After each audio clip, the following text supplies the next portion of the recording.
Hey there, I'm Sandy Reese, Chief Encouragement Officer here at Get Fully Funded, where we show small nonprofits how to raise the money they need to fund their operations. One of the biggest problems that we see sort of across the board in nonprofit is burnout.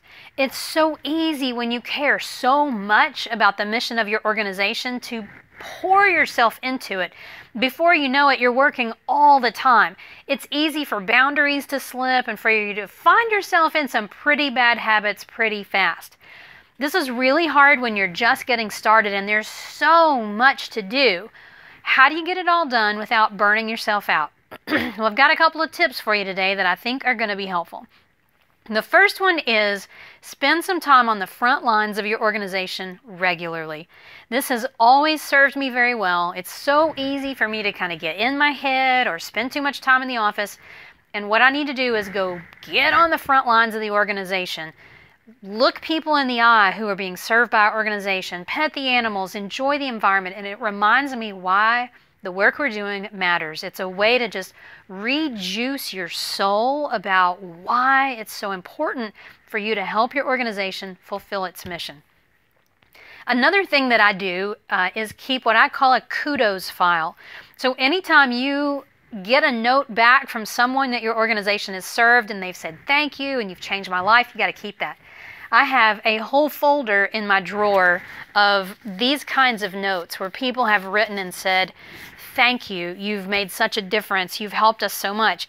And then when I'm having those days and I'm feeling kind of tired or feeling kind of burnt out, I can go grab this folder and start going back through those notes. And it helps a lot. It reminds you that you really are making a difference. It reminds you that it really does matter. It reminds you that you need to be here doing this work. You see, I think what happens is we get into the day-to-day, we get into the nitty-gritty. We're like paying the bills and dealing with the paperwork and doing all that crappy stuff that does not fire our hearts. And what we have to do is find more of the stuff that lights us up. You need to do more of the things that make you super happy. And if you're getting these notes from the front lines that light you up or remind you why this matters, then that's super important. All right, so I mentioned earlier about boundaries, and this is really important. This will be my third tip for you, and that is you really have to put some boundaries in place about when you'll work and when you won't work. I was just talking with a client earlier who runs an animal shelter, and she was talking about how she feels like she's just on call all the time because you just never know when there's going to be a problem or somebody's going to call and say, can you come get this dog? I get that. Some days I feel like I'm on call all the time too. But you know what? You can turn your social media off and your phone off and your laptop off in the evenings and on the weekends. And if you feel like you can't do that, and listen, I get it because I was in a space like that not terribly long ago where I felt like I had to work all the time. Try it.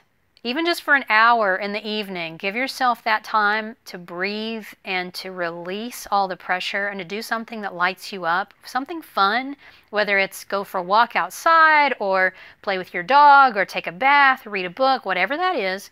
Do that thing that fills you up. Because if all you're doing is giving and giving and giving of yourself, you become an empty vessel and you cannot do anything good with an empty vessel. You can't fill anybody else up.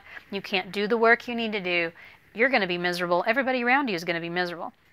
So start putting some boundaries in place. Now, this is not always the easiest thing to do. I get it. We work really hard around here to try to make sure that we're taking weekends off and evenings off.